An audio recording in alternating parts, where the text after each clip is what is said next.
nasıl, bende keyif. 5 gelirsen de çıkarım geç. Geç o benim yakıcı aşkım, o canım sevgilim. Buluşalım işten çıkınca, görüşürüz 5'te.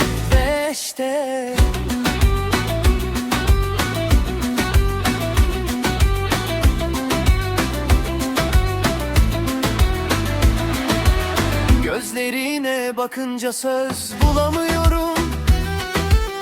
Seninle buluşunca zamanı unutuyorum. Gideceğim dersen gitme demek istiyorum. Sana söyleyemeyip içimden tekrar ediyorum. Sende nasıl, bende keyif.